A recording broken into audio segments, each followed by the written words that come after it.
is no secret that regular exercise boasts a long list of health benefits, and lots of research shows that being physically active can lead to a healthier and happier life. Physical activity can also affect psychological states, like mood and self-esteem, contributing to good mental health. Some mental health benefits can be felt immediately after bouts of moderate or intense aerobic exercise like running or swimming, an effect popularly known as the runner's high, where people experience reduced feelings of anxiety and pain, mood elevation, calmness, and even euphoria. People have even reported feeling as good as if they had taken mood-altering drugs, and this has led scientists to wonder what is going on in the brain and whether runner's high arises from similar changes in the brain biochemistry as taking certain drugs. For decades, the endorphin theory of runner's high was a popular one, dominating the public's understanding of the feel-good effects of exercise.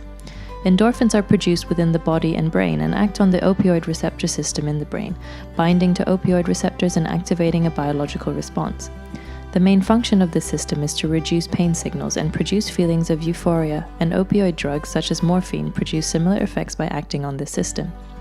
This theory was loosely supported through research showing increased levels of endorphins in blood following exercise, and it was thought that they were solely responsible for runner's high.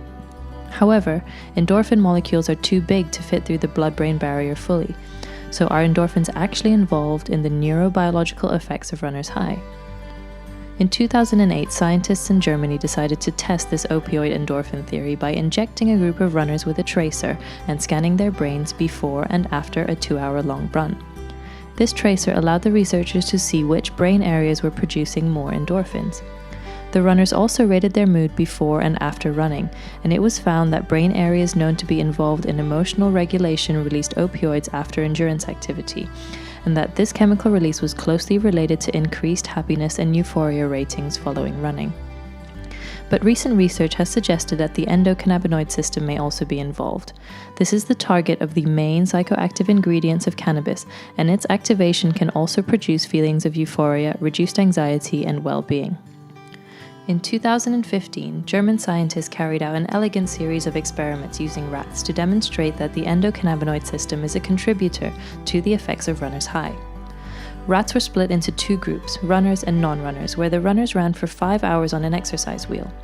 Using the light box test, researchers found that the runners demonstrated less anxious behavior.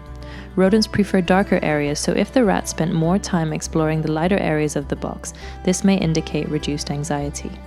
The runner rats were more likely to explore these bright and aversive areas than the rats that didn't run. Both groups of rats were then placed on a hot plate. The runners took a longer time to lick their paws or jump, suggesting a reduced thermal pain sensitivity. They then did the same experiments again in rats injected with drugs that block the endocannabinoid receptors. They found that the rats that received the endocannabinoid blockers still displayed high levels of anxiety, despite running for hours, suggesting a key role of endocannabinoid receptors in the anxiety-reducing effects of running.